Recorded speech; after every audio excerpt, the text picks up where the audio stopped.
now Trump to is back. Eastern Ohio, where people from the town of East Palestine had the opportunity to confront the CEO of Norfolk Southern over the company's handling of the train derailment in that town. Oh, fuck. Former President Donald Trump also spent time in the area yesterday and took the opportunity to criticize President Biden, who has been overseas, of course, criticizing Biden for not visiting the community.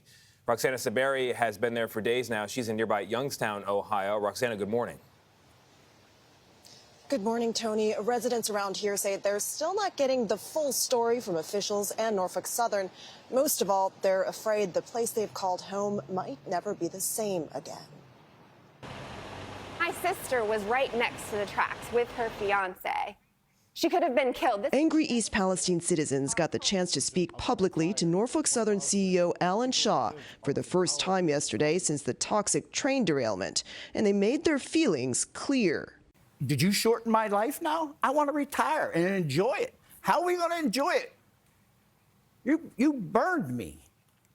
We were going to sell our house. Our value went poof. We're going to get the cleanup right.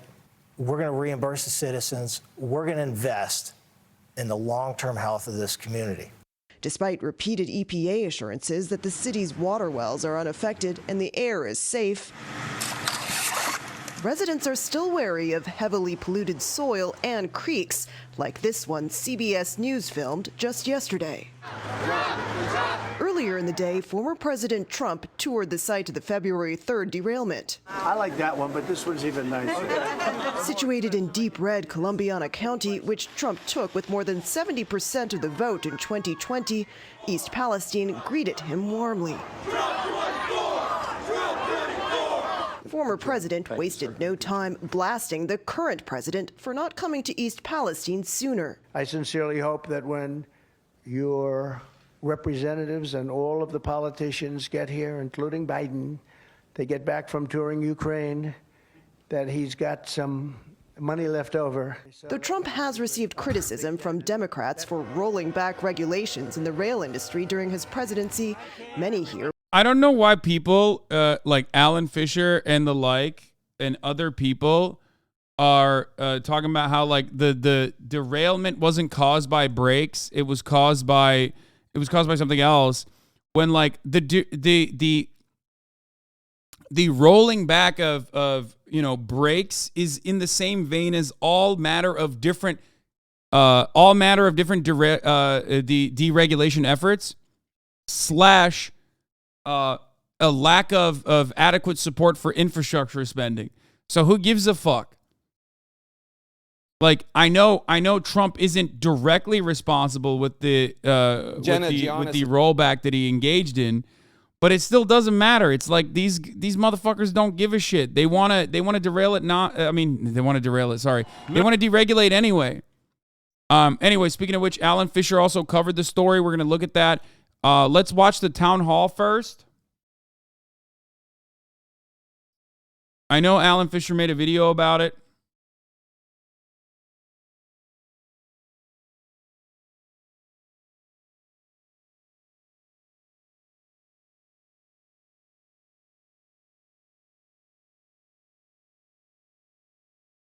Is also here and has a question for you. Hi, I have a two-part question. So the first part of my question is if you could walk us through that decision of not digging up the soil and just rebuilding the train tracks over it. And second, it's been roughly 3 weeks. What new safety measures do you have in place since then, regardless of the investigation that's going on? Clearly, there are some things that need to change. And if you haven't come up with them yet, when can we expect to hear from them? Because this isn't the first. This won't be the last. People need to see change in a big way. And yeah, those are my questions. Yes, ma'am. We believe that we had an environmentally sound remediation plan for the soil under the tracks. However, as I noted, as I continue to engage with members of East Palestine in one-on-one meetings and small group meetings. Can I interrupt you? What made you believe that that was an okay resolution? That's what I'm looking for. Like what goes into that decision? Yes. are independent environmental experts. So when as you we dump have, as I have 100,000 engaged with, gallons of, when you dump 100,000 gallons of chemicals and Oil. And oil. You're not talking about the oil. 60,000 gallons of oil. When you dump that into the ground and you don't take that out of the ground before you put your tracks on and you run your train on it, You need to hire some new. that's an okay experts. decision. The oil, ma'am, the oil is going to cause us the long-term effects. Everybody's talking about the chemicals, and while I do think that's important, it's the oil that's seeping into our ground that you chose not to dig up and just put your tracks right over top of it. She's asking you specifically. Dude, this is pretty sick. Oh, it's like you always say about the power white women have. Yeah. No, this is pretty fucking fire. Like, having a CEO wearing his fucking Patagonia fit, like this is his casual fit, you know what I mean? Have to sit there and listen to like some of the victims. Goddamn, it's cool. I love that, dude. You don't see that every day. I'm a fan of what's going on in front of me right now. I mean, it should be way more than that. Like, jail could be fun. You know what I mean? Like, that could be cool. Like, legal repercussions. I like stuff like that. Big fan of legal repercussions. But, you know, it's not going to happen. So this is what we got in the process. This is what we got instead. And I'm on board with it. I like it. The ground before you put your tracks on and you run your train on it. You need to hire some new. That's an okay experts. decision. The oil. ma'am, The oil is going to cause us the long-term effects. Everybody's talking about the chemicals, and while I do think that's important, it's the oil that's seeping into our ground that you chose not to dig up and just put your tracks right over top of it. She's asking you specifically, what led you to that decision?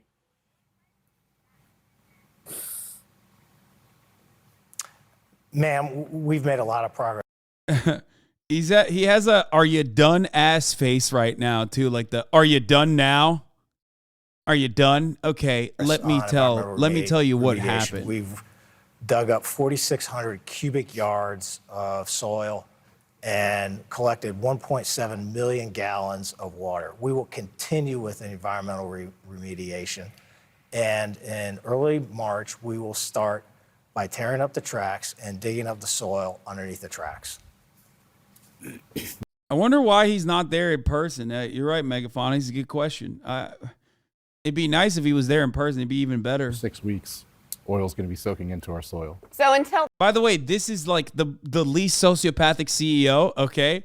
This is a CEO trying to, you know, to defeat the lizard allegations right now. This is him trying. He cranked up his like sympathy dial and maxed out on it, and this is all you're gonna get. Like why do I have to talk to you fucking peasants? I hate that I have to do this. Oh my God. Like, we fucking poison towns that are larger than East Palestine and forget about it. I've forgotten more fucking rural towns that I've poisoned than I have to think about. And you're over here fucking questioning me? How dare you question my authority? You don't understand how fucking difficult business is, okay? You don't know what it's like when you have to take $7 billion, $7.5 billion and repurpose them for stock buybacks. You don't know what that's like, okay? You don't know what it's like to be in my shoes. well, then we'll just have it keep going down. Keep going in our soils. Janet, did you get all your questions answered? No, I did specifically ask what changes you've already made, and I think these residents also are very valid in asking, like, why the delay? Why can't we do it tomorrow? Yeah, Janice, thank you for that. I didn't get it. It's I Jenna. didn't get to Just respond to that. it's Jenna. Yeah, we're gonna. My apologies. Bro, we should let CEOs do this kind of PR shit more often, dude. They're fucking. The more Americans understand what soulless husks these motherfuckers are, the better. Oh man, I love this. Oh, this is so good. Ooh, it's so fucking good. We're gonna test and we're gonna calibrate all of the wayside detectors all across our system. That's something that we stood up in the immediate aftermath of this. And is that something that's visible for people to see? Is it publicly available for us to see that that's being done? It's an internal component to Norfolk Southern. Don't you think people would gonna want to do see it. that happening? Wouldn't that show that you're trying to do something different if you're actively showing people this? Yeah, the problem is he doesn't give a shit. He don't give a shit. He's the CEO of Norfolk Southern. Man's code switching with his wardrobe. He still looks like an out-of-touch CEO. Black fleece vest. Need I say more? Yes, this is his casual look. Don't you love that? Like, this is every part of this is like predetermined and manicured. Okay, and this is the best he's got. Yeah, he's looking like a Kelly Loeffler campaign ad. Exactly, and he's still not doing it. He can't. We can certainly take videos of that and post it. It What didn't we cross have your done mind is that we would be stood a up a positive website. What we have done, based on feedback that we've gotten from the citizens, is we stood up a website, nsmakingitright.com, and we're providing updates every day on the environmental remediation. We're providing updates every day on the financial assistance for the community. Mr. Shaw, one of the questions that Jenna asked that you didn't answer had to do with the fact that obviously whatever Norfolk Southern was doing almost 3 weeks ago wasn't sufficient in terms of safety. And her question was basically, you don't need to wait for the federal government or Governor DeWine to tell you to improve things. For example, if it's true, as Senator J.D. Vance notes, having 2 staffers and a trainee on a 150-car train would not seem sufficient in the view of Republican Governor Vance. So her question is, Senator Vance, her question is, what are you asking your team to do now to change it before the government makes you change it? Because you are in charge of the company. You can. Why the fuck would they change anything before the government makes them change it, dude? Come on now. That's the entire point and purpose of the regulatory body. Because these motherfuckers never do anything out of the kindness of their hearts. If anything, this is actually, this kind of like, capitalism being like overall indecent is baked into the narrative, even a narrative that libertarians understand, right? Because libertarians, what do they always say? They're like, oh, you don't need a regulatory agency. What you need is a Yelp review system to basically like fucking yell at corporations and the free market will kick in. And it's like, that still comes with an understanding that like corporations are going to cut corners regardless. And the only thing, something needs to stop them from doing that. And it's never going to be their own personal willingness to not cut corners, right? It's the consumers that will stop them from cutting corners, which is laughable. It's silly. It's stupid. But even then, they still recognize that corporations are going to cut fucking corners. They're going to cut corners with whatever the fuck they can get away with. You know what I mean? So it still happens. It still happens even in the libertarian solution. They still operate with an understanding that corporations are going to push for deregulation. They're going to get away with whatever the fuck they can.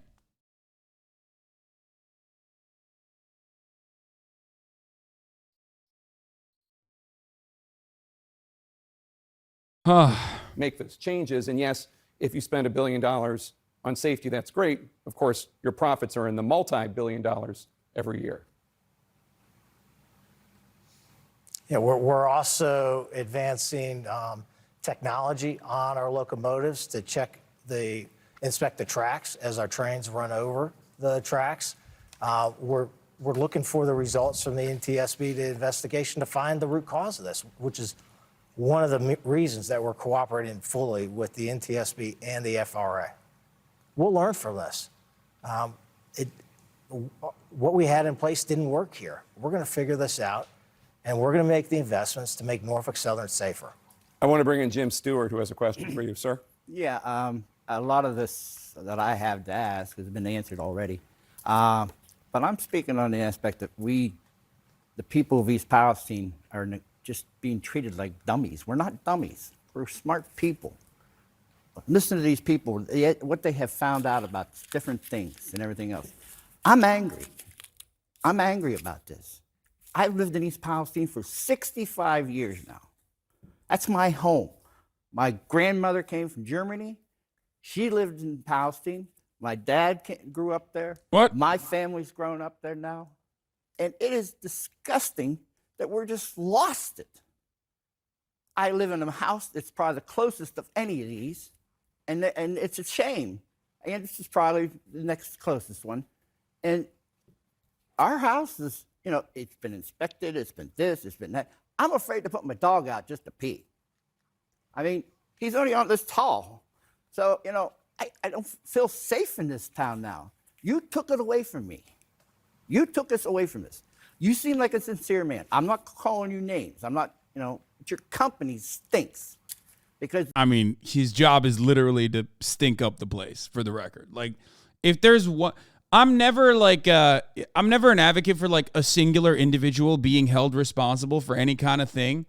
But, you know, if you want to look for a person to blame, like, this guy pretty much is the guy. You know what I mean?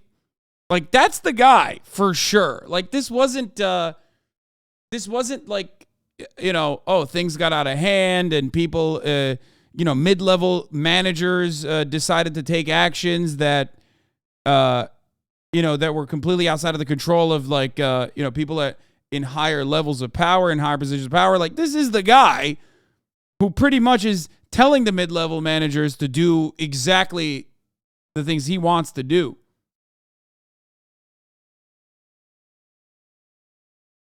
You know what I mean?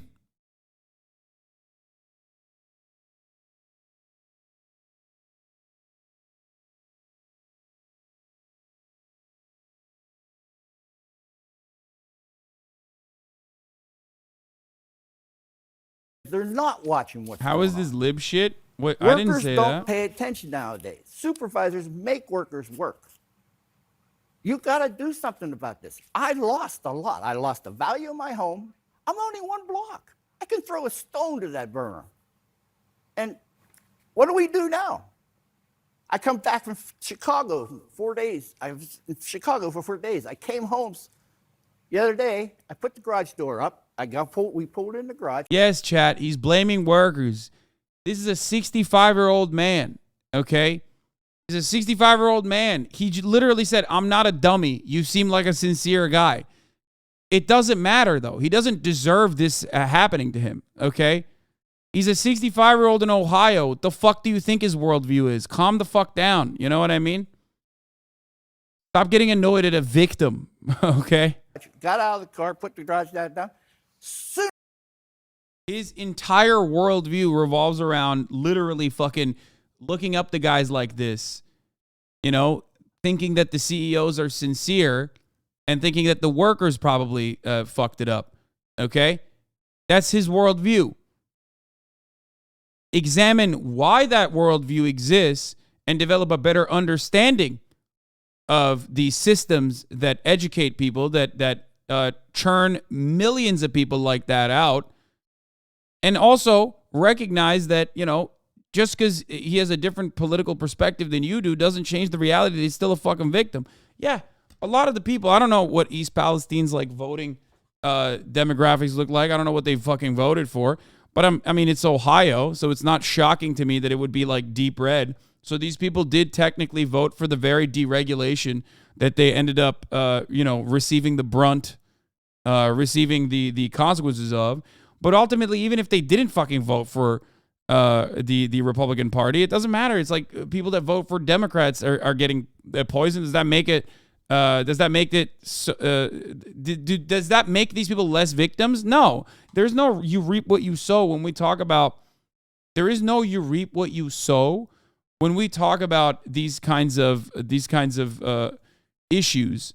We live in a bourgeois, we live in a capitalist organization of the economy. This is a bourgeois government. Both the Democrats and the Republicans, as I tell you all the fucking time, are still going to poison you, okay? They're still going to advocate for either slight deregulation or heavy deregulation, okay? And most of the time, these people are just powerless. Like, they're just playing the role of, they're just playing the role just as you are, okay? Going through the motions, you know, doing their civic duty, voting for one party over the other. Okay? You will not come across as understanding if you look at a 65-year-old man who is naturally fearful that, like, his house is fucked now. Okay? Like, by being like, well, you voted for it. You know what I mean? It's fucking bullshit. Use it as an opportunity, be sympathetic, and use it as an opportunity to explain to people, like, look, listen, you know, Democrats are bad too, but this is a consequence of deregulation, and that knows no boundaries. That knows no political ideology. That is a capitalist attitude.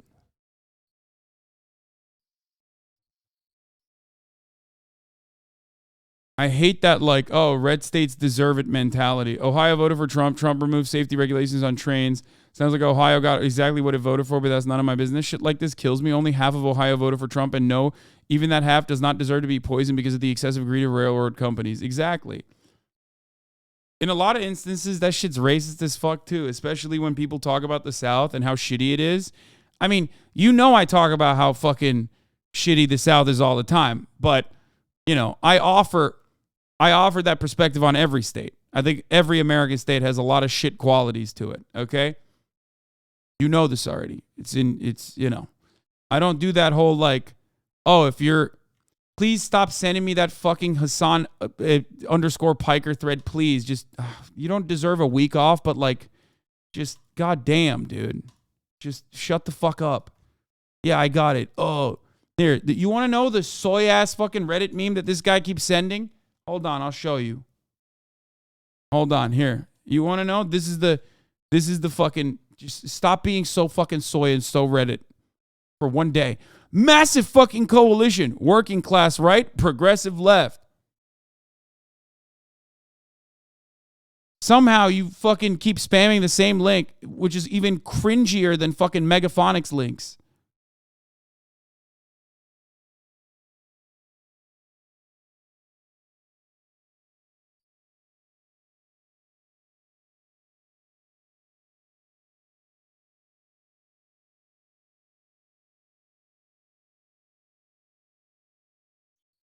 I don't give a fuck about the politics of individuals. Okay? I don't give a fuck about the politics of individuals. What is this? Bro, I know you got connections. Tell them to stop this now. Okay, shut the fuck up. I don't care about this right now. Okay?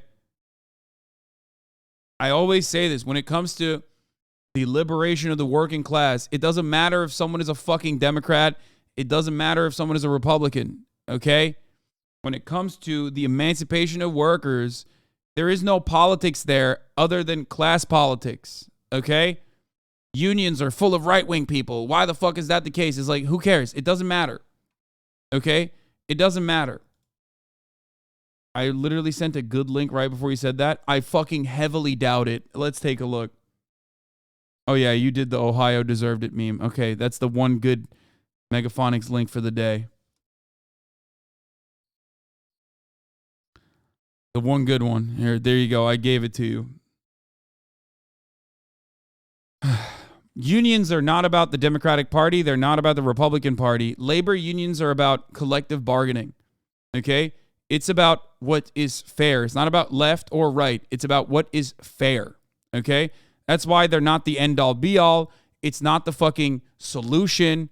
It's just the first step. Eugene Debs said it best. Eugene V. Debs, still posting. The capitalists are combined against you. They are reducing wages. They have control of the courts. They are doing everything they can to destroy your power. You have got to follow their example. You have got to unify your forces. Left or right matters in politics, though. No, it doesn't. It doesn't in America. And it doesn't in like developed Western neoliberal capitalist countries. I'm talking about something entirely different. You can be a right-wing piece of shit, but you still deserve not to have your fucking home destroyed. You can be the biggest right-wing piece of shit. Okay? There are certain concepts that, in my opinion, transcend the left-right political divide. This is something I talk about regularly. Okay? Like the idea when we talk about healthcare for all, it's not healthcare for, only the Democratic Party voters, okay? It's healthcare for everybody. How many times do I got to explain this? Like I say this all the time. Nazis also deserve healthcare. Okay? Nazis also deserve public housing. If anything, if material problems are solved, it's going to be much harder for them to, become Nazis. That doesn't mean that, like, Nazis are becoming Nazis and fascists because of their conditions or whatever. But the goal overall is still to make it more difficult for people to want to become that way. Okay? Material restitution is actually how to change someone's mind, which is what materialism is. Yes.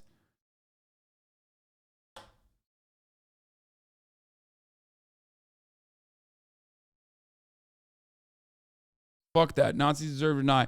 I know, man. I know. You're like an awesome LARPer. I know.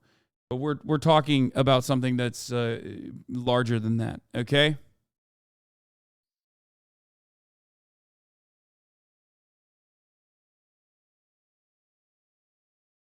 Insane take. This pacifist stance screams, I live in a bubble.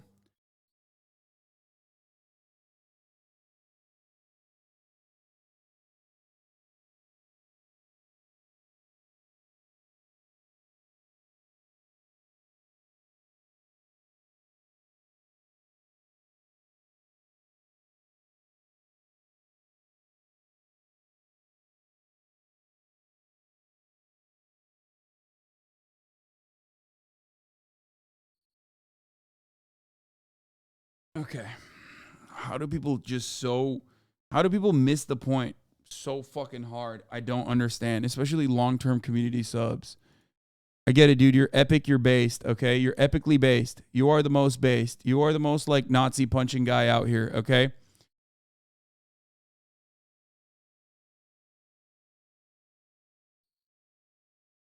I'm giving you the most extreme example so you can understand where I'm coming from. Okay. Every single person deserves access to healthcare, access to housing. And when they do not get that, that economic volatility is what fosters other pieces of shit to turn around and radicalize people in the wrong direction. If you can't comprehend that, what the fuck are you doing here? Okay?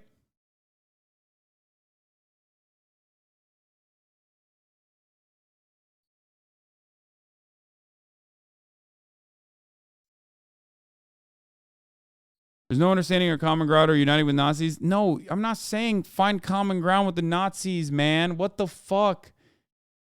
This is entirely removed from how you personally deal with this shit, okay? That's not what we're talking about. That's not the point at all.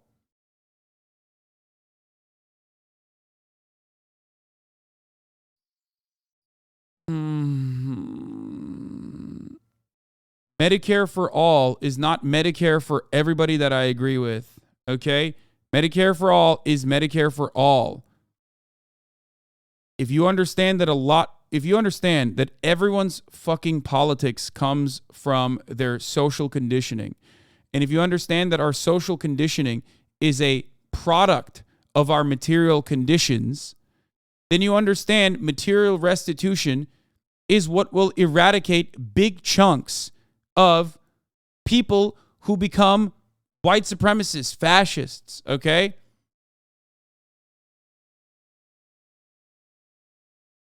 That's it.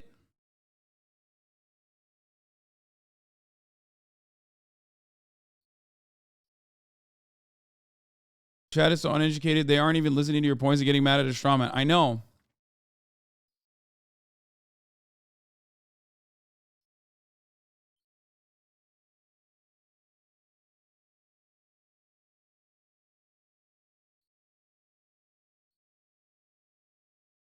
I don't think money has ever made someone less racist. That's not what I'm talking about. You're, again, misunderstanding what I'm stating here. Your material conditions are not just how much money is in your pocket. That is incredibly reductive. It's access to amenities, okay? And it's not like in other countries where they have better social safety nets. They don't, where, you know, they don't have Nazis or whatever. Of course they do. They have them in Germany, AFD, right? Education is a component. Workers' rights are another component. Not being fearful of where your next meal ticket is coming from. Having more autonomy in your workplace. That's where a lot of this stems from.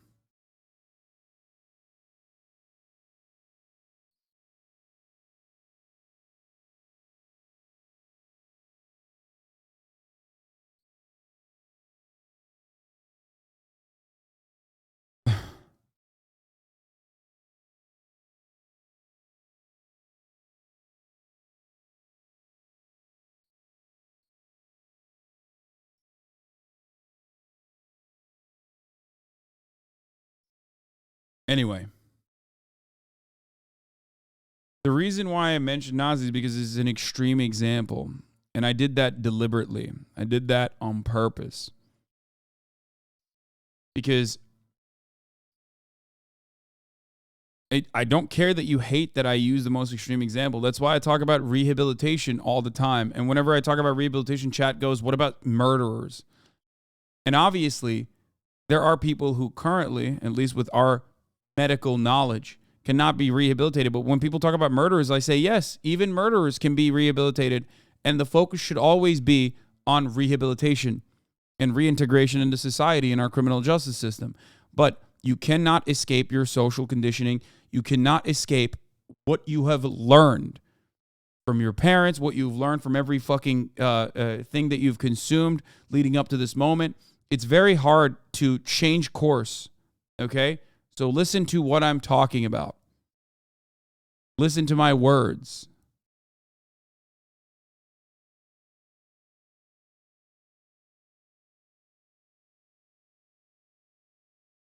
It's those extremes that people often use as an example to justify the normal parts of denying people health care, or the other people who are imprisoned for minor offenses for the rest of their fucking lives, okay? Stop doing this reactionary politics bullshit, okay?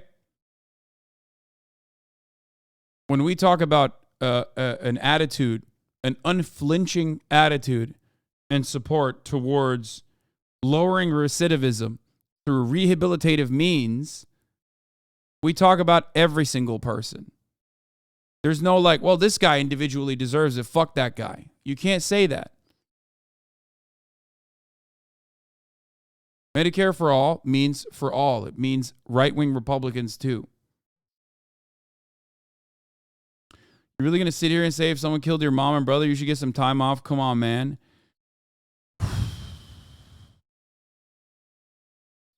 Justice is not vengeance. The goal of a criminal justice system is supposed to be about lowering the recidivism rate and reintegrating every single person back into society. Okay? Please try to understand what I am saying. Yeah, man, I get that. Okay. Even if I have an individual weak moment where I personally believe, like, fuck this guy, you know, I'm going to be hyper personal and hyper specific. If someone murders my parents, I want to fucking kill them. You know what I mean? It doesn't matter. That's not how systems work. Okay? It's not. That's why they don't put victims' families in the fucking jury. Even in our currently fundamentally flawed criminal justice system, we don't do that, right?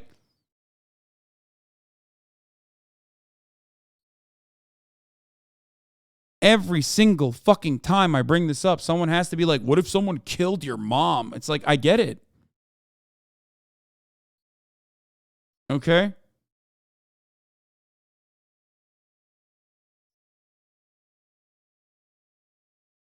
But the reason why people feel this way, and so many people feel this way, especially so,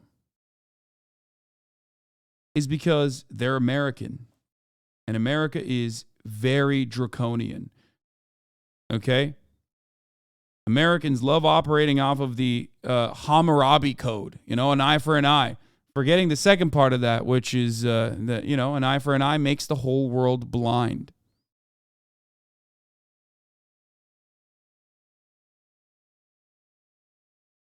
Reactionary as fuck. And it's silly. I'm not in the business of no accountability, clearly. I want CEOs and the real villains of society, the wage stealers, CEOs, the regulators that don't actually do their fucking job, to be punished, to go to prison even. Okay? That does not mean that I don't think that they have the capacity. They have the capacity to change. My goal is not for them to suffer and feel bad. It might make me feel a little good to think about a bad person suffering and feeling bad. But my goal, and I hope you understand that as well, and that this should be your goal as well, is to make sure that they become better people. Okay?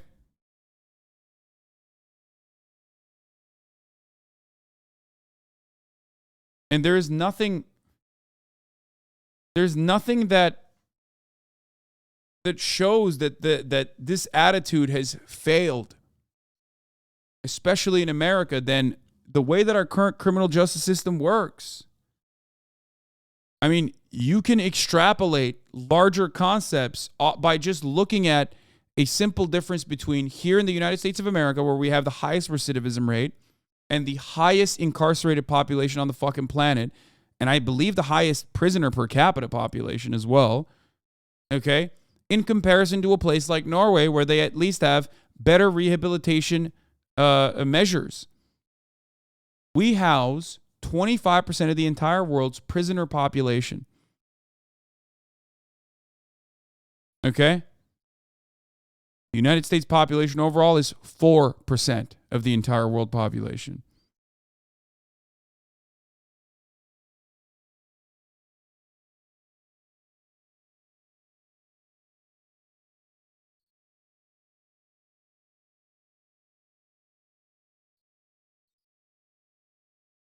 So think about that. Why is it that other places have better integration measures? Why is it that in other countries, people actually do horrible things, right? And then can actually still reintegrate into society? Your criminal justice system works when someone who has done a crime never does it again. Your criminal justice system does not work if someone does a crime and is mistreated, okay, in the prison population when they become a convict, okay? And when they get out, they have no job opportunities, so they return to crime again.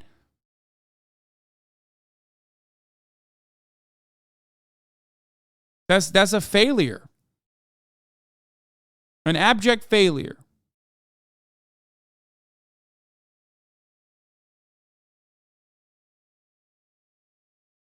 Because they have less diversity and racism? That's not true. What the fuck? That's literally you're talking about like cultural hegemony, and that is an inherently right-wing argument, for the record. That's literally a Ben Shapiro talking point. That's a Nazi talking point as well.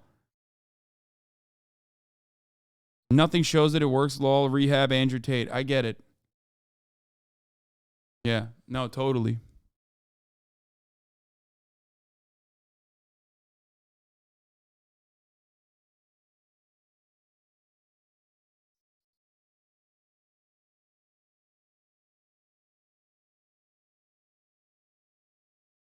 Do you believe it's possible to change America's minds on this within our lifetime? No, but it won't stop me from doing it. It won't stop me from trying.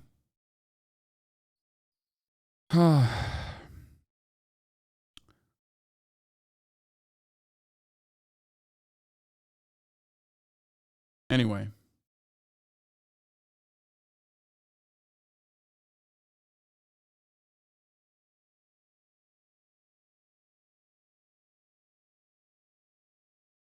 I think decarceration is a complex subject because there are a lot of crimes that can be solved by generational healing and material conditions / policy by government.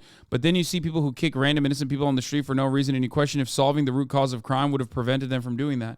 I never said that that is the case, by the way. I always mention that there are currently, with our medical knowledge, incurable antisocial personality disorder related crimes. Okay? Motherfuckers will say, I'm being ableist or whatever, okay? But that's the reality. There are still going to always be psychos, sociopathic criminals, serial killers, okay?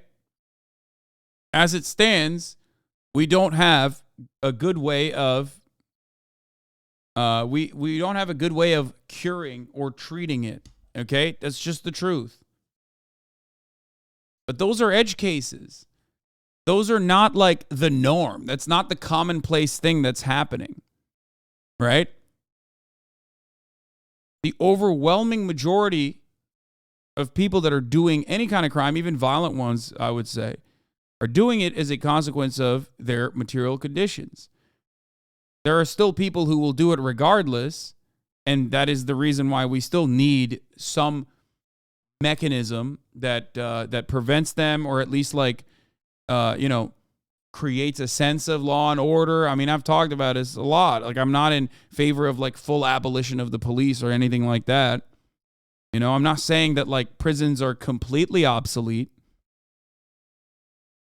It's just that our understanding of the criminal justice system currently is a vindictive one. And the U.S. prison system treats everybody like Ted Bundy. Exactly.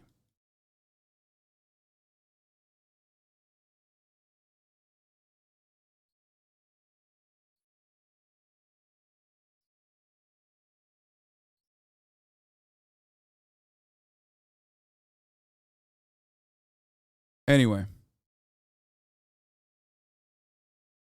As soon as we got out of that car, the smell came back to us right away. Instant headache. Now, I'm 65 years old, a diabetic, AFib heart disease, everything. Now, did you shorten my life now? I want to retire and enjoy it. How are we going to enjoy it? You burned me. We were going to sell our house. Our value went poof.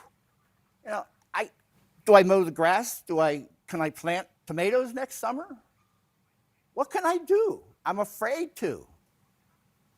You know, and it's in the air. Every day I cough. A little cough here, a little cough there. I've never had that.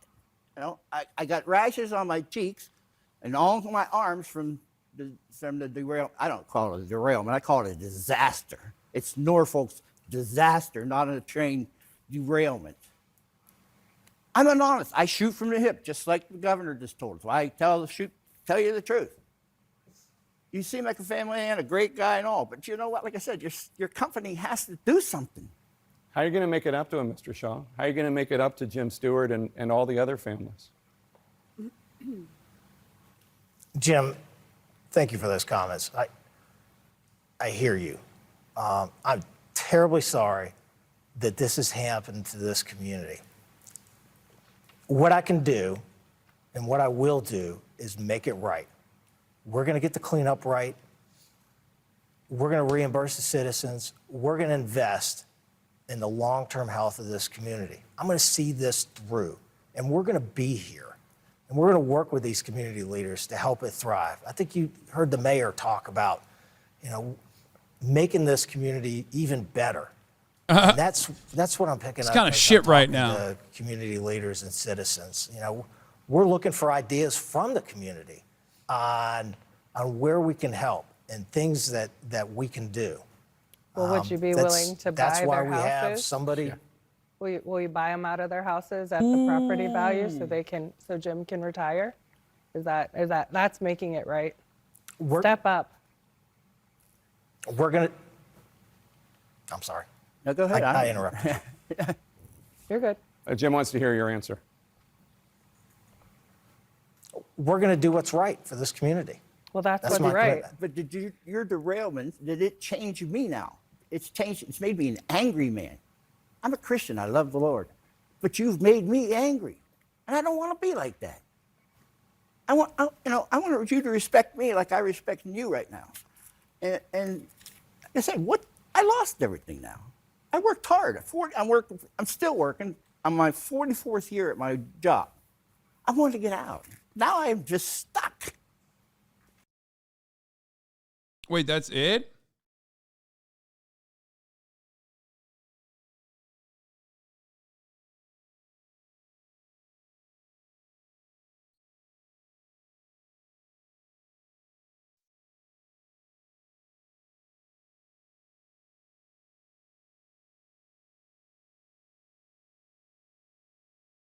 Identical? Hello, I'm Tony Hayward, President and CEO of BP.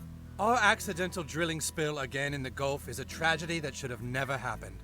And to all those affected, I want to say, we are deeply sorry. We're sorry. We're sorry. We're sorry. Sorry. We're sorry. We're sorry.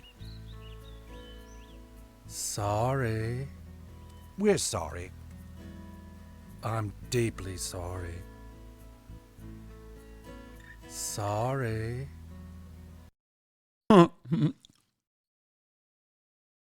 mean, yeah. Look at this fucking dipshit centrist. First tweet. Oh, by the way, Pete Buttigieg is now on the ground. I repeat, La Rata has entered the fold. He is now in East Palestine, Ohio. Looking like he's doing stuff. He's got the vest on. This is what it looks like when accountability journalism shames the cabinet secretary into having to show up and do his job. Which, by the way, big dub for David Sirota. Straight up. The Lever definitely did a really good fucking job with this. They were up his fucking asshole the entire time.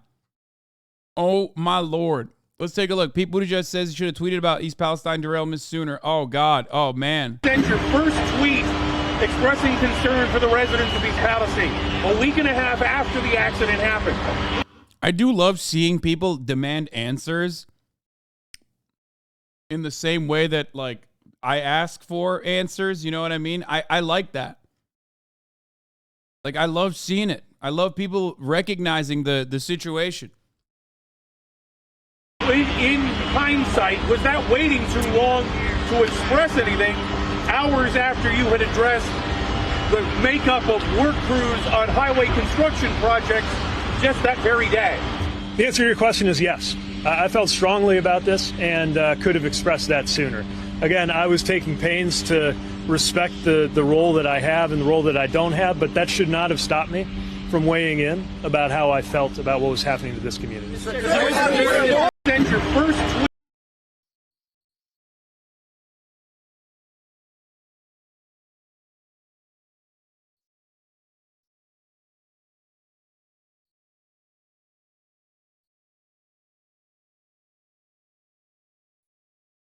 Statement contains just about every trope of the condescending midwit liberal centrist journals I've come to expect. Adam Wren is like basically doing PR for Buttigieg, by the way.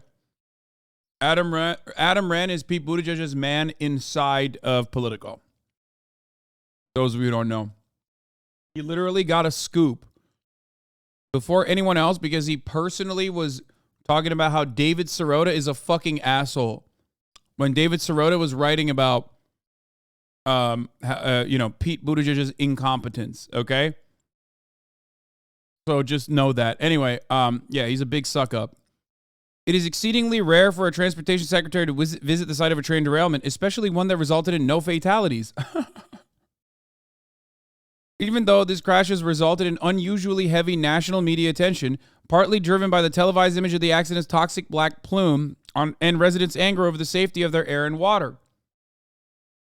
About 1,000 train derailments occur each year, according to federal data. I love that.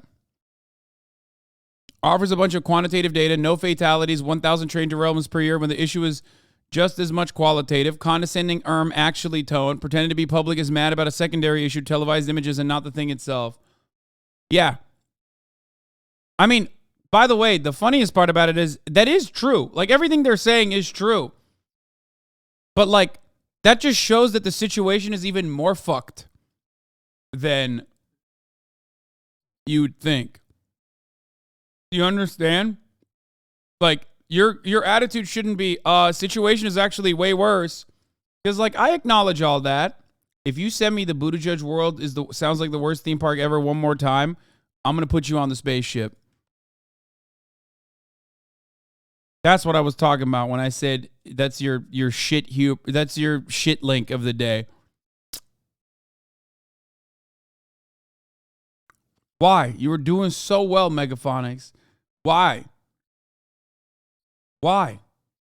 You literally posted the dub, and you were posting that L beforehand, and I just gave you at least the decency of not fucking calling you out. And then you get so hyped up. You're like, oh, man, we did it. Like, I got one dub link. So now it's back to the fucking same old bullshit.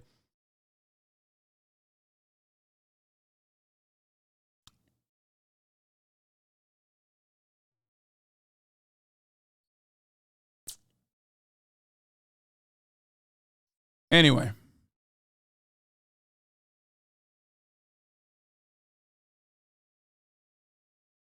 Why are all these trains exploding now? I'm continuing to get rid of costly and unnecessary regulations. Much work left to do, but effect will be great. Business and jobs will grow. Trump rolls back train braking rule meant to keep oil tankers from exploding near communities. An Obama rule to require new brakes to reduce the risk of oil train derailments causing explosions and spilling gas was reversed by Trump. It's like a meme. It's almost like a joke to just like flex this shit. Did he actually post this? Did he post the Fortune article with that take? No, right? No, he didn't post the Fortune article. The Fortune article gives more clarity to what he's talking about, I assume. But he definitely, I'm sure he tweeted this. He flexed regularly about how he was deregulating every sector. Oh, anyway. Oh, here. Let's hear what Sherrod Brown had to say. I also want to talk about what the company says it's going to do for the residents. They are offering residents $1,000 checks after this disaster, as well as reimbursing some expenses. Damn, like Sherrod does not look hotels good. and food. But as we've been talking about, I gotta this pee, is I'll a be back. multi-billion-dollar. Do you think Norfolk Southern is doing enough? And if not, what do you want to see from them? Well, they've made promises to me. I've spoken to their executives. They've made promises to the community. The first thing I say is if they write a check to an East Palestine or Unity Township resident or people even a little farther away, never sign away your legal rights. You can accept the check, but don't sign anything that would sign away your legal rights. That's what companies like this do. They have made promises. My job, and I talked to Republican Congressman Bill Johnson, I was there with him. We are working together on this to make sure that Norfolk Southern lives up to everything it needs to do. It's way more than a $1,000 check per person. It's the fire station is 20 feet from a rail line. What would have happened if that train passed that fire station, if it had blown up then, derailed then, the whole fire station would have been enveloped with by fire and by chemicals and all that. So in residents, just the time away from their homes, the hotel bills, all those things. But Norfolk Southern has made commitments. We're going to make sure they live up to those commitments. What can you be specific so we can get on the record here? Yeah, sure. I mean, the commitments they've told me is essentially making everybody whole. And that is all the cleanup, all the help for residents. It's going to be, I don't know, billions like you suggested. It's going to be tens of millions, maybe hundreds of millions of dollars in that community of 4,500 people, and then the township, Unity Township, a little larger. But though whatever they need, everything that's happened here, all the cleanup, all the drilling, all the testing, all the hotel stays, all of that is on Norfolk Southern. They caused it. There's no question they caused it with this derailment because, again, they underinvested in their employees by laying. My understanding, there are only 3 full-time people on that 50, I might have been more than 50-car train that went through town because they've laid off so many people. And I mean, that's why I'm angry when I look at these companies lay people off. They never look out Tell for them, their Sherrod. workers. They never look out for their communities. They Talk to look them. out for stock buybacks and dividends. Something's wrong with the corporate America, and something's wrong with Congress and administration. I thought Sherrod was black. No, he's not. Also, it's you're supposed to say Sherrod, but for the longest time, I thought you said his name as Sherrod as well. Because, like, how the fuck am I supposed to know it's Sherrod? You know what I mean? Listening too much to corporate lobbyists. Okay, so And let's talk that's about gotta that. change. I mean, that's the fight I make.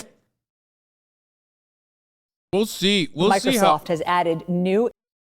We'll see what happens. Like to fucking his reelection. Let's be real. Like, it seems as though the Democrats have truly left behind the people in Ohio. They're like you know how they. I do feel like they just kind of have given up on Ohio. They're like, yeah, you guys voted for Trump. You're never gonna vote for us ever again. Fuck it. Like, we're just not gonna do anything.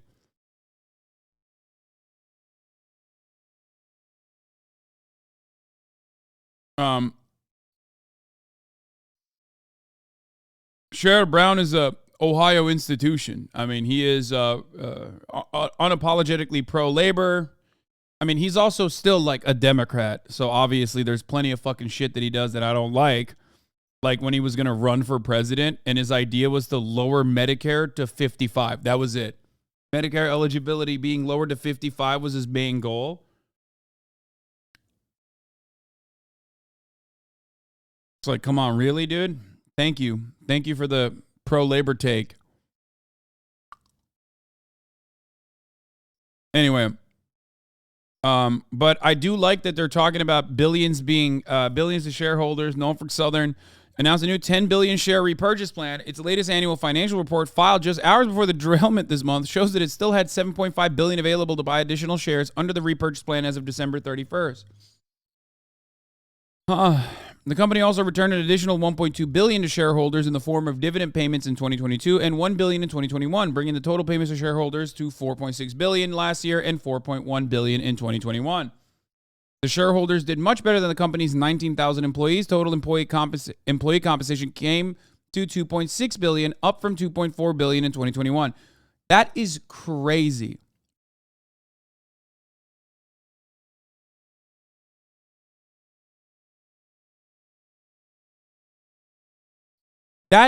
This is perfect. There you go. Like, there is no better representation of like profits over people than this. Motherfuckers who will never touch a train track getting compensated more than the dudes who are actually generating the fucking value. Now, people will say, Hasan, you're a fucking idiot. That's not how shares work. There are more shareholders than there are actual wage laborers in the company. And I understand. But as a whole, it still demonstrates that it demonstrates what they care about more. Okay?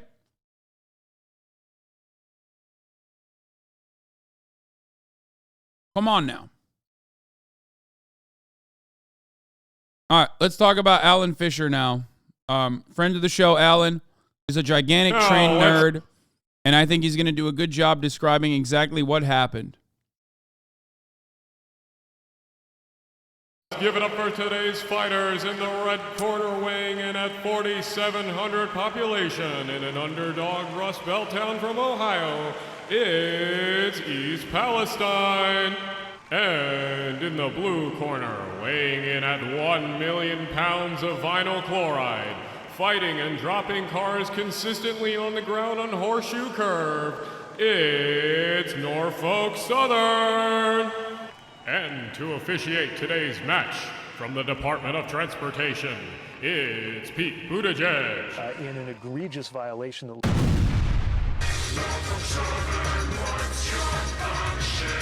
Hooking up the country, helping business run.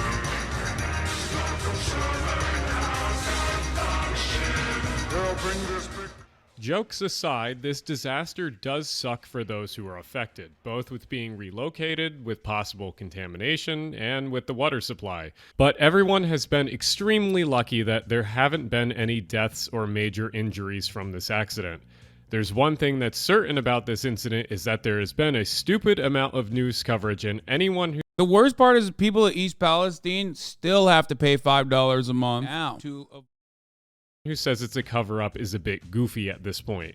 The reason why it wasn't big news in the first place was because derailments usually do not warrant a lot of news coverage. They happen more than most people think, and they're usually pretty mundane and boring for the average 24-hour cable news viewer. I just think that they weren't expecting this one to really blow up as much as it He's right about this. did, so coverage was slow at first. Since it did make it into the major news cycle, there's a lot of interesting and bad coverage from journalists that never talk about trains that suddenly now have to talk about trains. And for people like me who talk about trains... I mean, I gave you Alan's perspective ahead of time. I told you because he was like tweeting about it a lot. He likes trains a little too much. Obviously, he's going to be very fucking nerdy about it. One thing to keep in mind is like, you know, train derailments in comparison to like where they were is still a lot better. When you think about 1,000 train derailments a year, especially that factors like, you know, silly ones like the train just got off the track a little bit, you know what I mean? All of those are still a part of the train derailment number. And even with everything else, like 1,000 is actually fairly, like incredibly small in comparison to where it used to be. Still terrible in comparison to other countries, obviously. But just, you know, keep things in perspective. America, you know, multiple decades ago was way, way, way worse. Alan praised the USSR for its railroad successes compared to America at the time, so yes, he's based. No, I know. He just loves trains too much. Trains a lot. It's been a painful process to read through these articles and takes about what happened. So for clarification, let's take a quick breakdown of what happened with this derailment in basically chronological order. On February 2nd, Norfolk Southern Train 32N left the Terminal Railroads Association's Madison Yard just outside of St. Louis. Allegedly, the train crew that departed from the yard with 32N reported hearing unusual noises from a part of the train that would later have issues. The train then made its way through Illinois, Indiana, and finally into Ohio, being on the move for roughly 700 miles. At 8 p.m. on February 3rd, the train was making its way through Salem, Ohio, 20 miles west of East Palestine, Ohio. Here, flames were spotted coming from one of the axles of one of the cars. And the video on your screen now shows that the train appeared to be on fire. This is interesting. 20 miles before it reached the site where it actually went off the tracks, derailed. Now, the footage on your screen is captured by a security camera at an equipment plant in Salem, Ohio. At 8:54 p.m., the failing axle finally gave out and caused the train to derail in East Palestine. From this point, there's a lot of politics, mismanagement, and generally bad communication on all fronts. But I'm not here to talk about that. We're here to talk about the train. So was there any way to prevent this? Yes, actually. One of the tools that U.S. railroads use to make engineers aware that something is wrong with their trains are devices called defect detectors. Detectors, you have all sorts of types of detectors. You got dragging equipment detectors, detectors for hot bearings. You have line side detectors that do non-safety stuff like telling where the car is. But the most common ones are hot boxes, detectors, and dragging equipment detectors. And lines like this Norfolk Southern line, they're about every 20, 30 miles, depends how many curves. The more intense the layout of the track is, the more hot box detectors you're going to have. That's my friend Brian. They go by they, them, and they used to work for a Class 1 railroad in field management for maintenance away. I'll be Brian's in the chat right now. They tweeted, I mean, not tweeted, they wrote in the chat earlier. referring to them and 2 other friends throughout the rest of this video for when I need someone with a little extra experience or knowledge in these subjects to be referenced to. Anyway, defect detectors are a critical piece of infrastructure for any modern railroad. Like Brian said, these detectors can pick up on hot boxes or whenever an axle or bearing is getting too hot. Hot boxes aren't just for that Corolla sitting in a dorm parking lot. The name originally comes from railroads from when old journal bearings were still in use. Journals used to overheat commonly, and the box where the journals sat in oil would catch on fire or smoke. Eventually, journals were replaced with roller bearings, which were not only more People say HasanAbi has a jobless. Here you have a HasanAbi head. efficient but also more reliable. Roller bearings rarely fail or catch on fire nowadays, but it still will happen if they are not maintained or inspected. It's very confusing how the axle on this Norfolk Southern train got to the point of failure. Defect detectors are scattered all throughout the network. Remember that video of the train car on fire going through Salem, Ohio? Well, there's it was supposed to ping multiple times over. So most likely the real issue here is that they basically were like, yeah, fuck off. No, keep it going. Don't stop, because it takes a lot to stop a train and fix it. So they were just like, yeah, just go through. It doesn't matter. Like,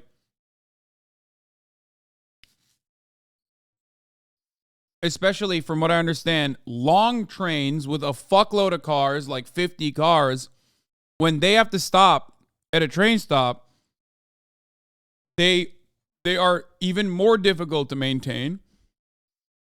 Because like there is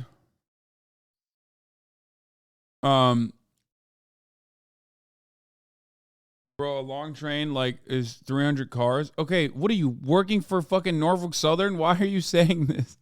That's what they said. They literally said, bro, it used to be double the size, you fucking dummy. Anyway, 50 isn't long. Got it. Okay, everyone who's a train engineer is yelling at me. Long trains are difficult to fucking process through. They hold up the entire railroad, and of course they hurt profits. So sometimes they just fucking tell you to ignore the signs, ignore the warnings. actually a defect detector. And yes, they require more workers. In Salem. So the alarms should have been going off on the radio calling out to the engineers that there's an issue. I don't know why or understand why 32N didn't stop, because it's proper practice to come to a stop when a detector is tripped. But okay, so if the detectors couldn't have been relied on in this situation, could the brakes have stopped the train from derailing? And what if we upgraded them to a newer system?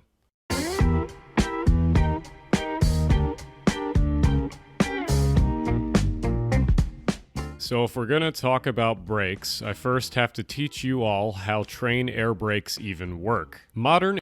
I love the voice Alan takes here. Like, he's like, oh man, here we go again. It sucks that I have to do this. When it's like, bitch, we know you're excited to talk about this. Like,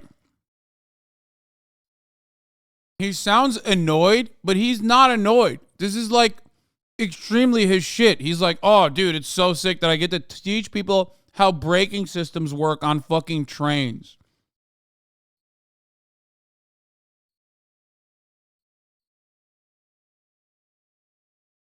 You know what I mean? Air brakes on trains work with a pretty simple concept. Compressed air lines on the train are one single system, so when the pressure drops at the locomotive, the pressure will drop throughout the train, causing the brakes to be applied. When there's a drop in air pressure below the normal, the brakes will start to apply. The signal that applies the brakes is literally the drop in air pressure going from car to car. The signal travels as fast as the speed of sound as the pressure drops from car to car. So even if it isn't instantaneous, it only takes a dozen seconds for all brakes to be applied on a 2-mile long train. Now, what if we wanted to speed up this brake application? In the news, For the record, I know Alan got mad at David Sirota for constantly talking about the brake deregulation from the Trump era, or everyone else that's been using that as well. I don't give a fuck, because deregulation is still deregulation. Deregulation and lack of adequate spending on infrastructure is in the same exact vein. It's also the exact same as cost-cutting measures, such as like reducing the number of people working on maintenance. It's also the exact same cost-cutting measure or profit-driving measure, such as the precise systems that they have now, where they're lowering the amount of time that they had for maintenance checks. All of that is exactly the same. Like, they're all the same attitude. we've been hearing a lot about electro-pneumatic controlled brakes, or ECP brakes. ECP brakes would essentially equip every single car with a computer that would open and close the brakes based on a signal from the engineer. This would allow for the brakes to be applied instantaneously. There are a lot of issues with applying ECP brakes to every car in the country, but I'll talk about that later. One of the current solutions for speeding up brake applications on trains is to place another locomotive. I think he thinks ECP brakes would make trains less safe overall. I think Alan thinks that. Maybe he doesn't. Because then they'll make the trains even larger. Then they'll add even more carts, just because then they can say, well, we have the ECP brakes, so we can make it even less safe overall, in a way that like other parts of the infrastructure will not be able to hold on to.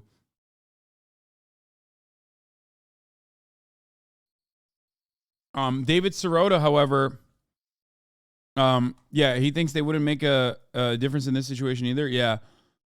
Also, on top of that, David Sirota recognizes ECP brakes and why they were at the very least like dropped as a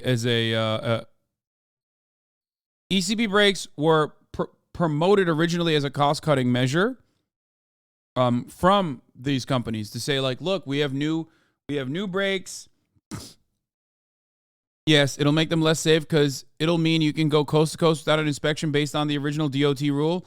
Yeah, so they were advocating for this originally as a cost-cutting measure for them, like internally, from what I understand, where they were saying like, look, we have these new brakes. When we put these on, there's going to be less regulation necessary for it. We can fucking maybe even, I assume, put more weight on the trains, you know, shit like that. It'll be more safe because no company ever actually makes technological innovations specifically for the sake of making technological innovations or making things more safe.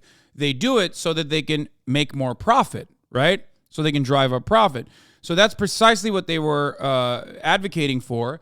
And then the government was like, oh yeah, that seems great. The ECP brakes seem great. We should make sure that you guys all, you have to put it into all of the trains that are carrying fuel. Like anything that is flammable or explosive, like should have ECP brakes now. And they were like, whoa, whoa, whoa, whoa, hold the fuck on. We don't want that actually. Now you're forcing us to put this fucking thing on everything? No shot. And that's the easiest way to describe the saga between Norfolk Southern and other train companies and the lobbyists and the government regulation surrounding it, and why they deregulated it after they said you should put it onto every single train. Now, in this circumstance, it doesn't... Please stop euphemizing a chemical disaster by calling it derailment.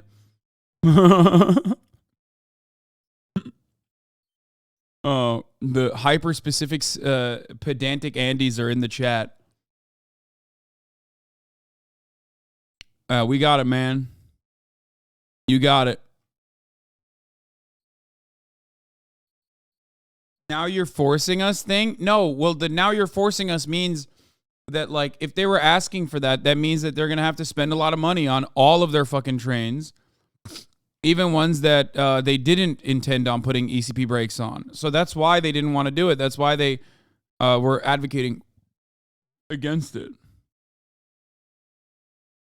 Somewhere in the train consist or at the rear. This remote-controlled locomotive controls air pressure the same way that the lead locomotive does, essentially doubling the speed of the brake application by being another air control point in the train. Multiple people either working in the industry or part of regulatory agencies all agree that the Norfolk Southern train would have still caused a major incident regardless of whether it had normal brakes or ECP brakes. Here's Jennifer Homendi, an NTSB chair member, responding to questions about brakes and the derailment. Her main point is that if the suggested rules for ECP were even in effect, this train wouldn't even have been affected by the mandate for this consist. Even then, once you derail a car, no matter the braking system you have, you're going to have an issue. So here's my friend Alex, a 5-year engineer on a Western Class 1 railroad, and his opinions on the subject. And what happened with the Palestine derailment when they say the train went into emergency, I can't say this without having been there myself, of course, but from what I've seen of the bearing on fire and just the accident, I'm betting that the bearing melted off the axle point, the car went on the ground, and as soon as that hose breaks off from the rest of it, it will put the whole train into emergency. Where it broke, we'll send it both directions for emergency braking. However long that may have taken, I can't remember how much or how long 32 Nacho was, but I believe it was somewhere around 8,800 feet, according to a friend who had it. So that would have taken maybe 3 to 4 seconds going each way to reach another train. Not long. ECP wouldn't have done anything within that given time frame to do it, especially if the car is on fire. So if brakes aren't the thing to go after, then what should we be advocating for so something like this doesn't happen again? But before we go on to policy, let's close out this section with some words from my friend Justin Rosniak. I sort of feel like we're going through this rigmarole again, where it's like, well, we could do basic maintenance and slight upgrades to existing systems, but instead, we're going to go way ahead and say, use this new thing that no one's ever used before. So I don't want to make this section too long because policy is always a bit difficult to listen to. But sometimes when people are talking about Pete Buttigieg online and how he can't really do much, they're sort of right.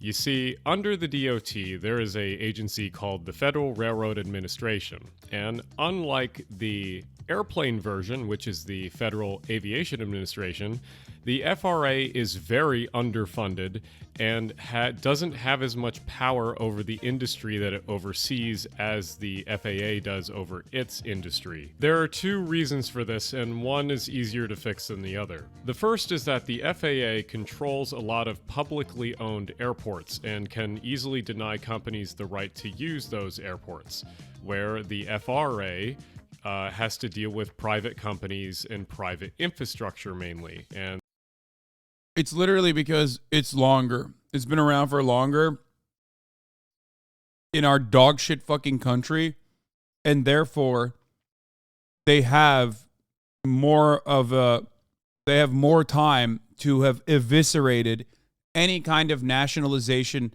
efforts. That's it. And the more private the ownership is, the less the amount of hands that hold it. That's it. It's really fucked up, but it is precisely the reason. I mean, railroads historically, and even the building of railroads historically has been fraught with monopolists and the awful fucking capitalist barons.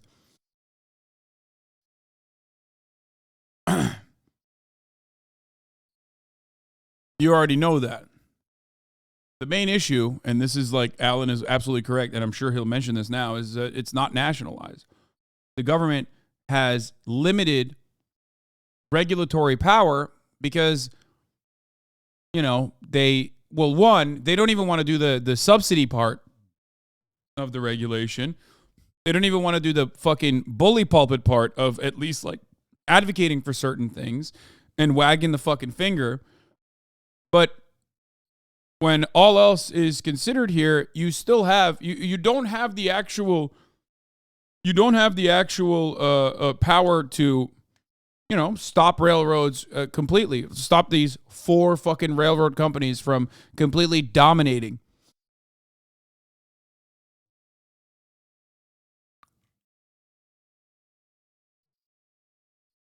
What are you talking about? Do you think companies want their trains to be blown? Government involvement only makes things worse.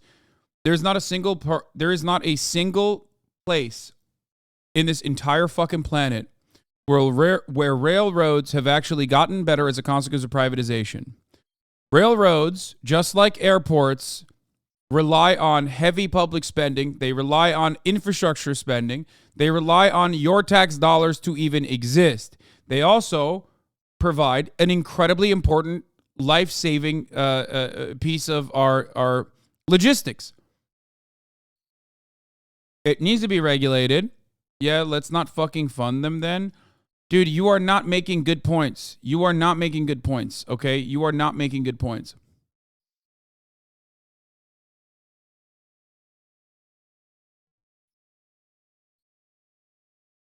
Let's not fucking fund them then is an idiotic measure. I just gave you an example of public ownership being better.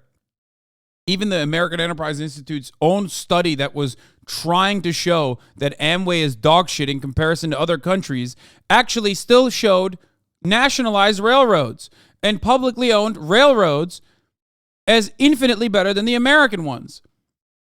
Okay? Or I say Amway, fuck Amtrak. Fuck you. Shut up. God damn it. Why? Why do they sound so similar? I'm fucking ESL. Suck my dick. Shut up. Yeah, sure, let's heavily regulate them to the point they will ask for more money so you can bitch about them. I want railroad executives to be at gunpoint, put in jail. Okay? I want you to also at gunpoint go to jail for being an annoying little fucking libertarian dipshit who doesn't understand a single fucking thing about the issues that he's talking about and is just trying to fucking do Reddit Lord, debate Lord shit. Okay? I want railroad executives, I want railroads to be nationalized, okay? That's what I want. That's what I think is the right thing to do here. Okay? And I want you to go to jail for being fucking annoying. That's what I want. It's not about regulating them. It's about nationalizing them, okay? Even regulation falls short in a lot of instances. There are still things that even our current government could do, okay? Cutting off subsidies, saying that you're going to tax this industry out of the fucking ass, okay? Yeah, you want to spend more money to buy them out? No, I'm saying use guns, okay? We're the government in this situation. Just use guns. You don't need money to buy out a railroad. You could just use guns, I think. That's what I'm saying. Just take it. It is on your soil, okay? It relies on you spending money on the infrastructure. It could not exist without any of that shit. I don't want to spend more money on it. I don't want to spend more money to buy them out. I want to use guns. I want ownership at gunpoint and then collective ownership ultimately because, you know, that's what it means to nationalize it. Do you understand what I'm saying? Which guns? Ones that we should take from the people? Okay, you're moving on to a completely different subject matter. And you're also a fucking idiot. I don't know why I can't ban this fucking dumbass. No, man. Oh, they're already banned in the channel. No, I meant like the guns that the government has. Which guns? The ones you want to take away from the people? Dude, no one is coming for your fucking Winchester, okay? No one's coming for your Glock. And when the tyrannical government knocks down your fucking door with the 80,000 IRS agents that are going to, at gunpoint, forcibly make you into a trans bimbo woman, okay? They're going to bimbify you. You're going to not be able to do anything with your little fucking pea shooter, okay? And we're coming for you. We're coming for you, motherfucker. That's right. We're coming to your house. We're knocking down your fucking door. And your little fucking granddaddy's Winchester is not going to do shit, okay? Government has better guns than you. Mandatory forced feminization is coming to you, okay? With the 80,000 IRS agents that Joe Brandon recently hired. And so it's harder to oversee all of that. What we should take away from this is that the FRA has a lot less oversight over the industry because it's private. And then the other thing the FRA can do is we can just give it more money, because part of the problem with the FRA is that they don't have enough money to hire enough inspectors to actually go out and check all of our infrastructure regularly, and all the cars and rolling stock and all that too, of course. Next thing to fix is labor. The first thing you should do is you should make it a law that you should have two-man crews. Two-man crews is not only safe, but has subverted some disasters that were going to be worse than the Norfolk Southern derailment. The BNSF Castleton derailment was going to be insanely worse if it wasn't for two-man crews. Part of the train was broken apart after it caught on fire after derailing and taken away from the rest of the train so that the other... I think another part of this is also that, like, the airlines, or at least people that work on airlines, have stronger unions maybe than the railroad union, I feel like. I might be wrong about this, but that's like the last remaining fucking point of defense against this kind of ridiculous. That's the last remaining point of defense against this kind of ridiculous, like, profit-seeking attitude. Especially because they're trying to do this for airplanes too. Like, they're currently, remember, we talked about this. Yeah, Reagan gutted the unions, but the remaining unions are still stronger, I think. And what I mean by that is, as it stands currently, American Airlines are trying to do the exact same thing that they're talking about with one pilot planes. They don't want to have two pilots anymore as a cost-cutting measure, which is an insane thing to advocate for. But our unions will have been pushing back on it aggressively. Ethanol cars would not catch on fire. There are other obvious labor policies that you can enact, like forcing the railroads to actually hire enough people to do inspections and keep good schedules instead of forcing people to work way overtime or way too many days in a row. Other than labor, another piece of legislation that's probably needed is a standardization of defect detectors. Defect detectors do not have standards, and they are actually different for each railroad. They just happen to be similar because companies make them similar when they buy them. And lastly is PSR, or Precision Scheduled Railroading. The problem with PSR is that it makes trains double or triple the length that they used to be, and this compounds a lot of problems that already exist, including the fact that if you have a problematic car, it's hard to dig out of the train if there's an issue with it in the first place. So, if you want some rules and policies to fix the industry, here they are. Here's 5 good ones right here. I do like that public ownership idea. That might come back around, or I have a few other videos that might mention that concept. But I don't know. Norfolk Southern is a pretty terrible railroad, and I'm not saying that Conrail was perfect, but I'm just saying that they never put a train on the ground because of a hot-boxed car.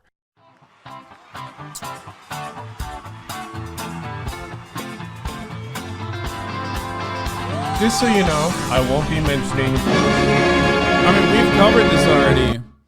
I've literally watched the video, but here, we can watch it again. In this video. But I will say that I do really, really like these graphs. These are nice graphs.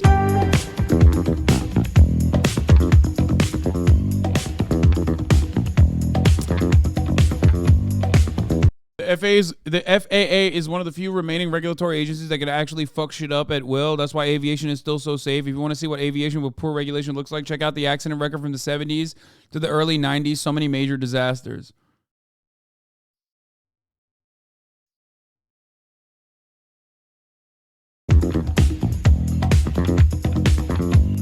There is no country in the world with great passenger rail accessibility, pricing, and frequency that has a privatized rail network.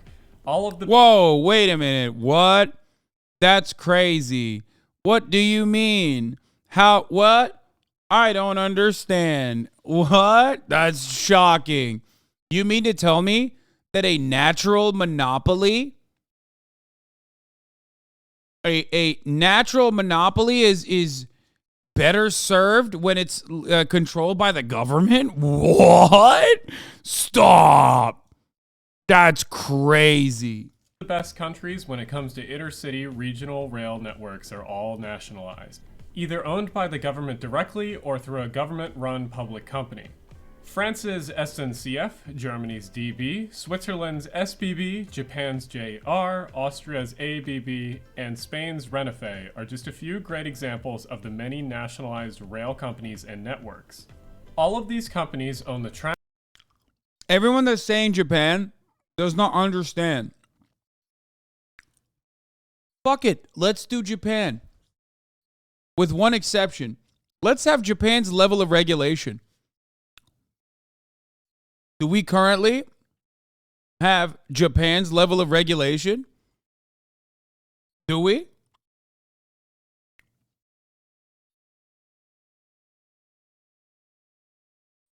Also, it doesn't matter because that was still built with public funds.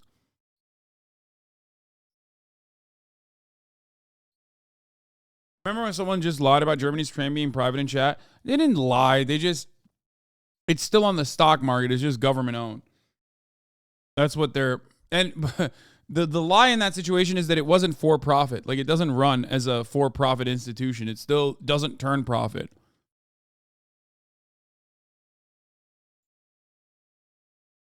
tracks, infrastructure, and the rolling stock, aka the trains. And then there is the US. 90% of US railroads lines are privately owned. Amtrak owns less than 700 miles of track and runs mainly on track owned by the big four private railroads: CSX, Norfolk Southern, Union Pacific, and BNSF. These companies routinely block Amtrak trains with freight either by accident or on purpose. But being made late by a freight train is a small problem compared to what these companies do for improving their rail infrastructure.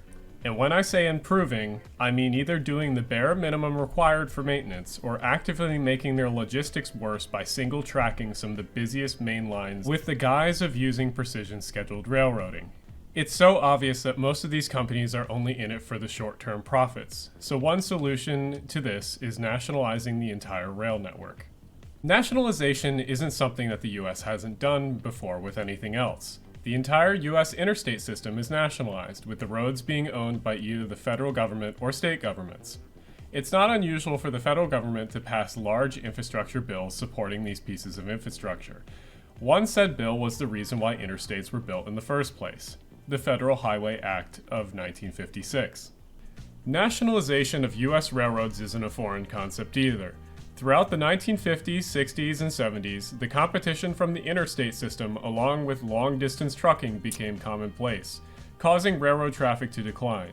In the late 1960s, three large railroads, the Pennsylvania, the New York Central, and the New Haven, merged into one, forming Penn Central. Because of the terrible merger and the freight numbers, Penn Central filed for bankruptcy in 1970, later eventually disappearing in 1976. Many other railroads at the time also simultaneously went bankrupt, like the Reading Railroad, Erie-Lackawanna, Lehigh Valley, Central of New Jersey, and the Lehigh and Hudson. All of these bankruptcies caused a massive void in the US transportation network, but the federal government came to help. And on the sixth day, the Fed said, "Let there be Conrail," and it was good.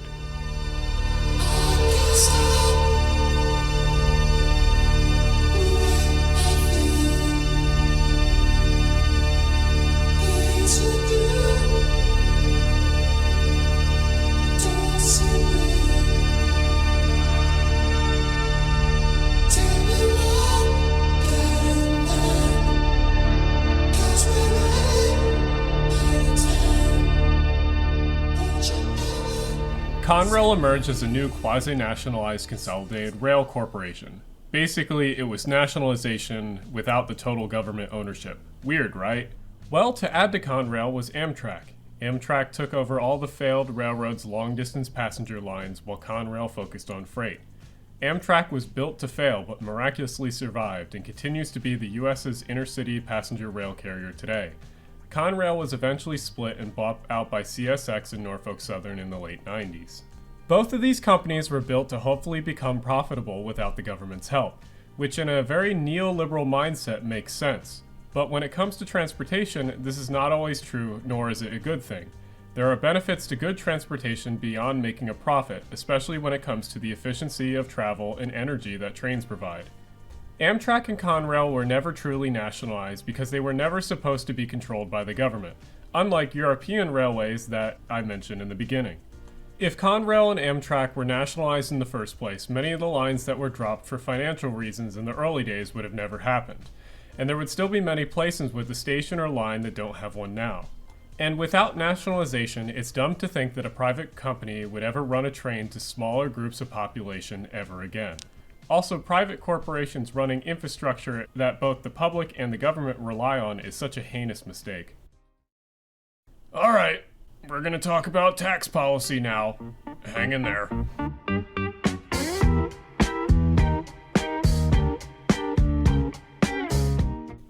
Okay, now stay with me. I know that tax policy can be quite the killer to listen to, so I'll keep it brief.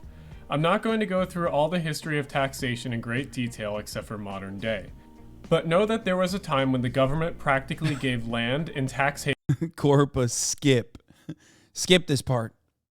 havens away to railroads. Eventually, citizens complained. Next, there was a period of time when railroads had high tax rates on them. And then Conrail showed up because all of those businesses failed.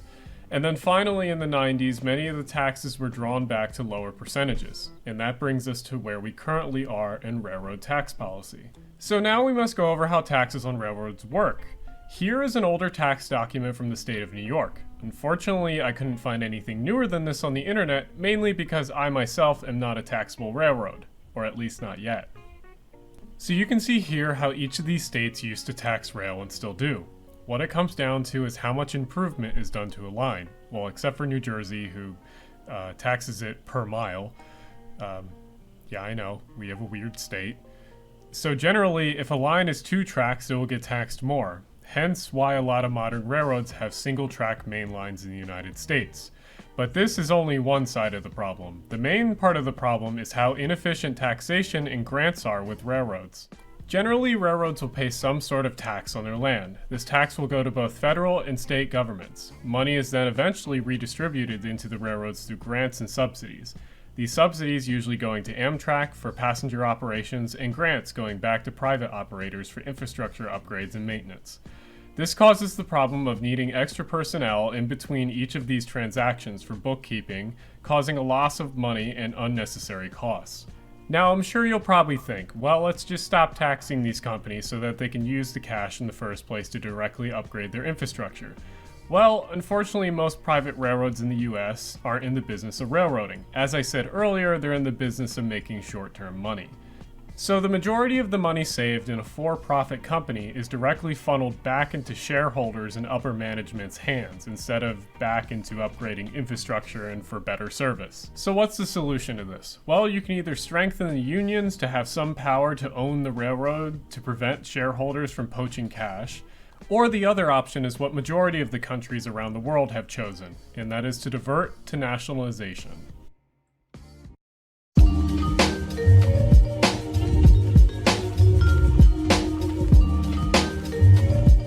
Most of these problems could be fixed through nationalization and widespread investment into railroad infrastructure.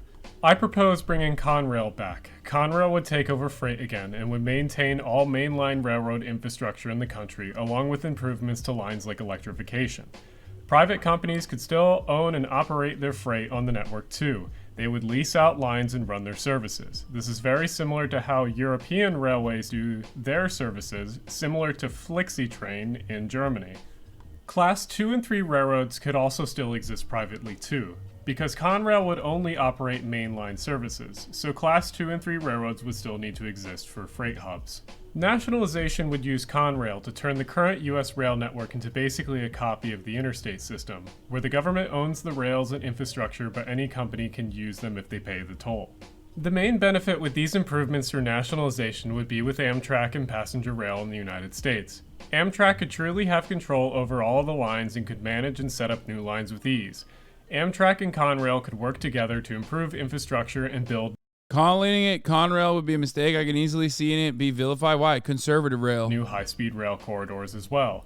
Commuter railroads like NJ Transit would also benefit. With nationalization, integration of services into a larger network would be a hell of a lot easier.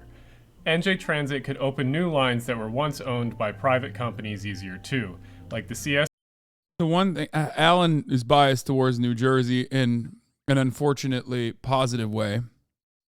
The only thing I'll say about NJ Transit is that its colorway is fucking fire. Actually. SX main line that runs from Manville to Ewing Township. The US truly has a long way to go before even coming close to any of those countries that I stated in the beginning. But I truly think that nationalization is the first huge push in the right direction to get that train moving.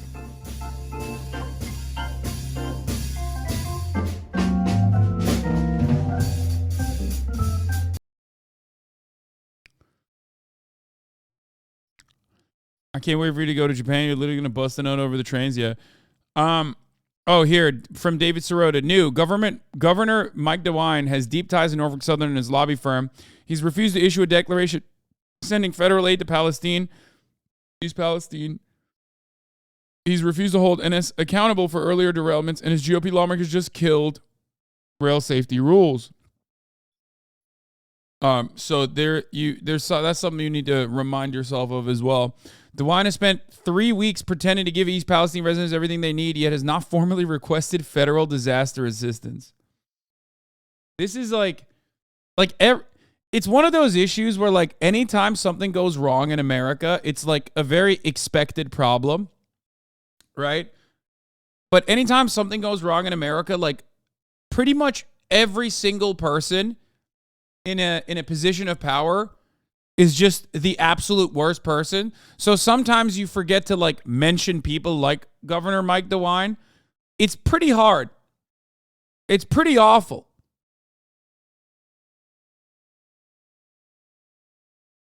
Just incredible.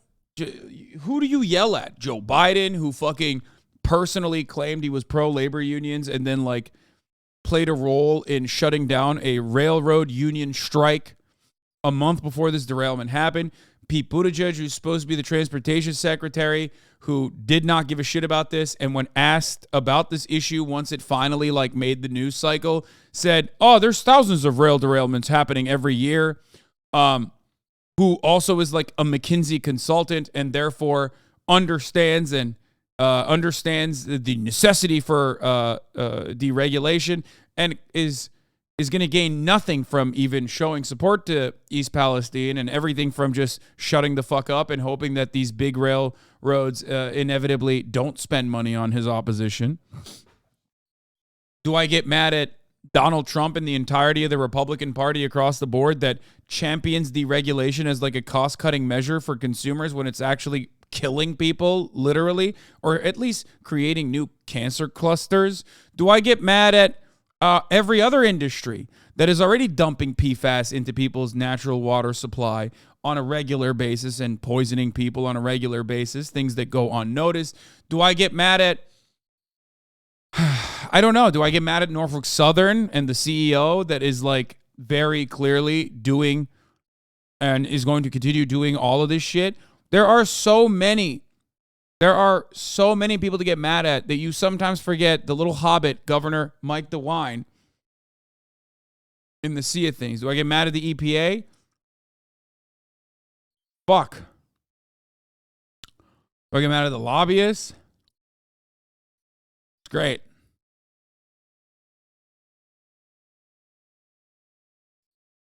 Zero Stress Tech, thank you for the 10 gifted subs.